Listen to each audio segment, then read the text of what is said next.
Tous les développements réalisés n'ont de valeur qu'à partir du moment où ils sont déployés en production, et ce le plus rapidement possible, conformément au principe de time to market.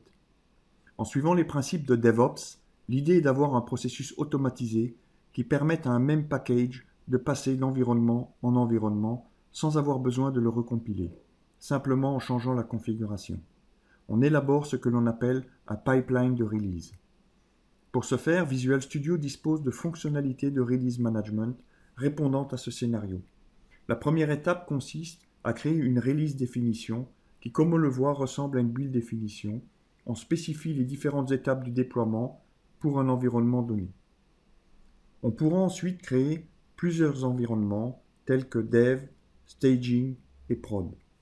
Pour chacun de ces environnements, nous pourrons désigner des approbateurs, soit pour valider qu'un déploiement s'est bien passé ou le rejeter, ou encore pour autoriser le déploiement vers un nouvel environnement, tel que la production par exemple. Ces approbations sont faites environnement par environnement.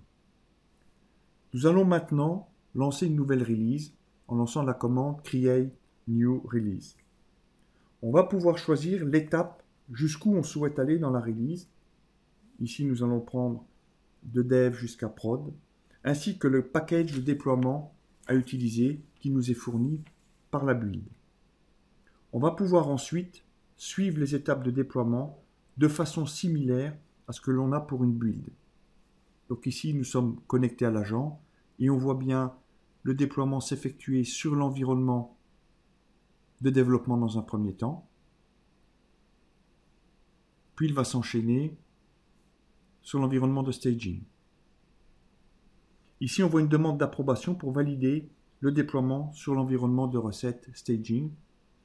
Donc l'approbateur va pouvoir, par exemple, dire que les UAT ont été passés avec succès, ce qui va lancer une demande d'approbation pour l'environnement de production qui va être approuvé ici également par l'approbateur. On est bien dans un workflow de pipeline de release. Une fois cette demande acceptée, le déploiement démarre sur l'environnement de production. Une fois que le déploiement de production est terminé, on reçoit une dernière demande d'approbation pour valider que le déploiement a été correctement effectué. L'écran de supervision permet de visualiser quelle release enfin est déployée sur quel environnement. On a également le historique et l'overview ici qui nous donne bien la release déployée sur chacun des différents environnements.